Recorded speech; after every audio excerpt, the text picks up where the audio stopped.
Joining us now, John Pence, Senior Advisor, Pence 2020. John Pence, also the nephew of Vice President Mike Pence, and he's with us now, working hard. John, great to have you here in the John Fredericks Radio Network. John, good morning. How are you? And happy baseball season to you. Well, I'll tell you what, I'm a lifelong Astros fan. I'm excited about the season starting.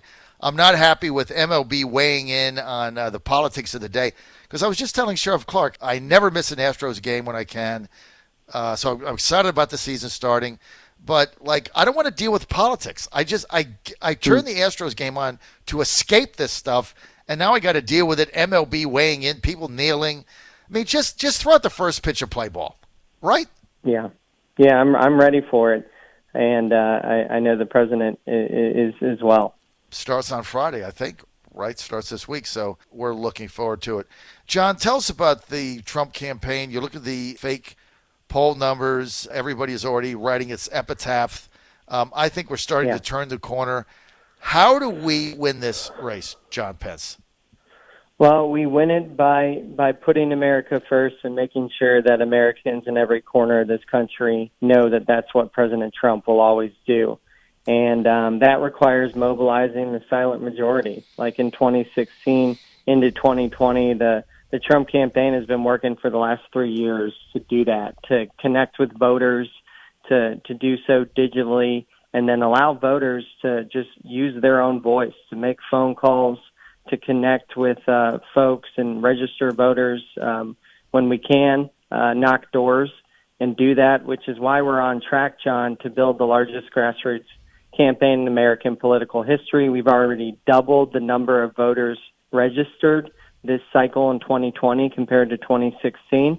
So we're in a good place, but we got to keep the gas on here and finish through the tape in November. One of the things that has gone under the radar screen at the Trump campaign, John Pence with us, is the number of new hires you've made. You just hired 1,500 people around the country, but then the number of volunteers with that is like at an all-time record high. Nobody's seen anything like this. I know it's a little inside baseball, nuts and bolts, but can you elaborate on that, John Pence? No, that's a great point, John. I'll give you the numbers. So we've hired about 1,500 new field folks, but for over the last 2 years, we've already hired state directors in over 15 states and already are in 23 states, working with state Republican parties. And that's allowed us to connect with over 55 million voters to make sure that we understand who the voters are in states, what their persuasions are,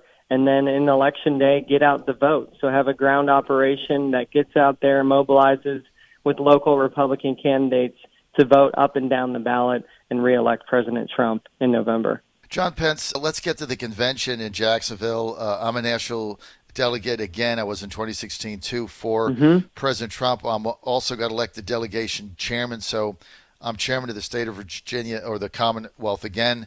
So we're going to Jacksonville. A lot of talk that, maybe this will go outside. Maybe we won't. Maybe it'll go virtual. They'll change it. I know you guys are having discussions every day. Where are we right now in Jacksonville going forward at the end of August? Well, thanks for being a delegate, John. And my mother's a delegate, too. She's ready to get down to Florida, and she was ready. As soon as she saw the president go down the escalator, she wanted to be a delegate, and she was from Indiana. But the convention's going to happen. I don't work on that directly, but from what I'm hearing, it's going to happen. We want to make sure that the delegates, get together safely in Florida and show the support across the country for President Trump in his nomination as the Republican nominee for the ticket, and of course the vice president as well. So they're working on that. It's 45 days for 45, as they're saying. And we change locations, but I got a couple friends that are working hard day and night to make sure that happens down in Florida. Florida, the coronavirus situation, I think Ron DeSantis is doing a fabulous job. I think he's explaining it better than anybody, except probably with the exception of Brian Kemp in Georgia, and emphasizing that hospital beds, they still have an 80% capacity, only 20% in utilization, that nobody's being overrun. He's also explaining that the death rate is down, and among younger people, it's under normal influenza. So, look, the fake news is out there. And I've said this on my show almost every day, John Pence. If the convention were being held in Billings, Montana, the New York Times, the Washington Post would have 50 people in Billings, and every day all the headlines you'd get would be on the crisis and the number of cases in Montana. So it's because it's in Florida we're getting this attention. If it was somewhere else, you'd be getting the exact same thing because it's all fake. It's just fake news. Well, John, you've been covering all of this on the ground. I'm subscribed to your email letters, and you're a voice of the people. And I can tell you, the vice president, my uncle, he started on radio, the Mike Pence show, many years ago, and folks calling in, showing their freedom of expression and freedom of speech, and you understand where the people are at, and you got a pulse on the American people. And unfortunately, there's often a huge disconnect with what's actually happening on the ground and what you see on TV nowadays. And it just requires all of us to continue to get together, and just mobilize here. Whether you go on TrumpVictory.com and make phone calls from the comfort of your couch, or, I'll be in an event tonight with the Women's Federation Republican Club here in Virginia outside of Arlington. And we'll be outside, we'll be following the local guidelines, but we have a democracy here to fight for, and we have 4 more years for American greatness, for our freedoms. It's all on the ballot. And, that continues, and November 3rd is coming, and the days are ticking down, and that's why we're working hard every day for this president. Well, look, I love what you guys are doing, and thank you for coming to the Commonwealth and trying to get things started here. Look, this is a tough state. We lost by 5 in 2016. As you know, I was campaign chairman for Virginia. What do you see our chances in Virginia in 2020? Well, every state we see is in play. Virginia certainly was a purple state. I remember a rally the president did a couple of weeks before, in October, before the election. Kind of felt like tides were turning there. Lost by 5 points, as you mentioned, but we have a Trump Victory field team that's been working in the state for over a year.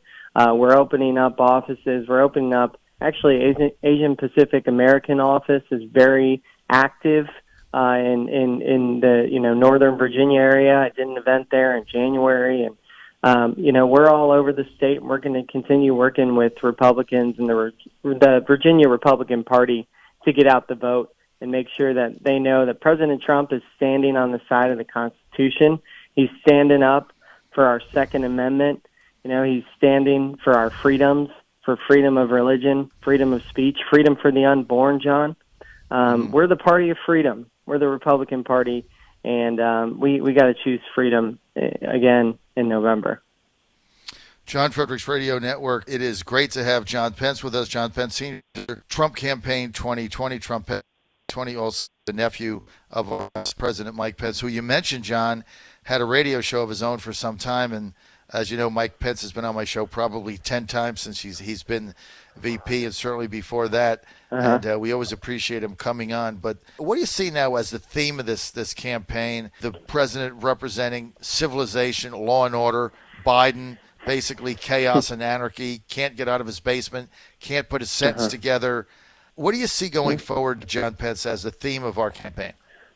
Well, you forgot, too, what Biden said, and I know you know, John, more taxes, bigger government control, more regulation, building up a federal government that tells us in our states how to live, the daily dictates of our lives. This is a party, they're a Democratic Party today. I told the president this about a week and a half ago in Miami with some folks who have seen the horrors of life without freedom.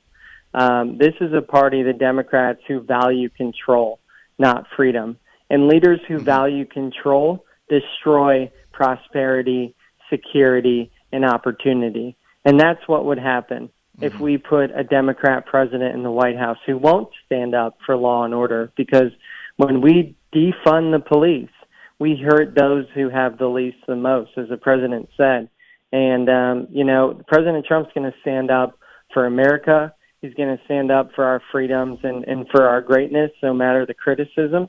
And I think that's why a lot of people, whether Republican or Democrat, are joining this growing Republican Party to put America first with the president and fight for our freedoms, frankly. All right, John Pence, I want to thank you. Tell us a little bit about your event tonight with the Women's Federation. Where is it? Just give us a little more detail. Sure. Well, it's tonight in Arlington. It is at the Army-Navy Club, I believe. It's an evening event around 7 p.m., and it's hosted by the Virginia Federation of Republican Women. Just great leadership there.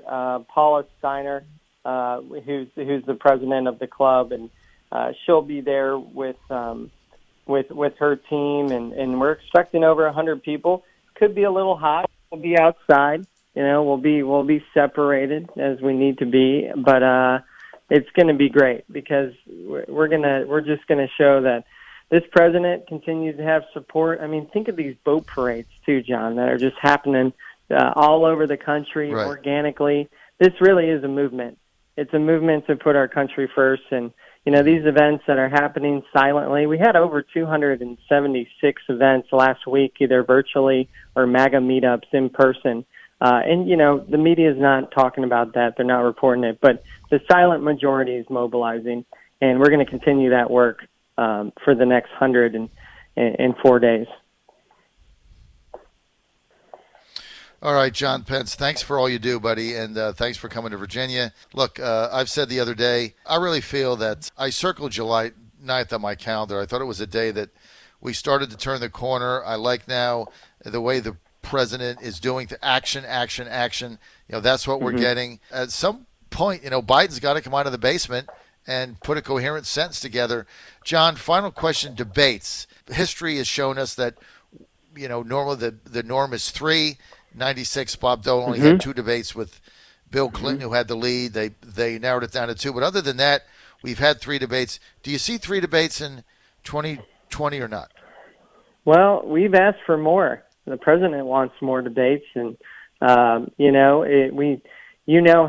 long this is a marathon. Even though it's 104 days away, it's going to be a roller coaster of what's going to be thrown at us, I'm sure, by the Democrats. But we would love to see more. We asked and put out probably a month ago a statement from the campaign saying, we'd help facilitate and we'd even, chip in for more debates. But, it's to be seen. We're ready for it. I know the president will be ready for it, and the American people deserve it. All right, John Pence, thanks for being with us, and thanks for all you do. John Pence, Senior Advisor to Trump-Pence 2020 campaign, coming to Virginia tonight with the Virginia Federation of Republican Women. Thanks for being with us, John. Thank you, John. Take care.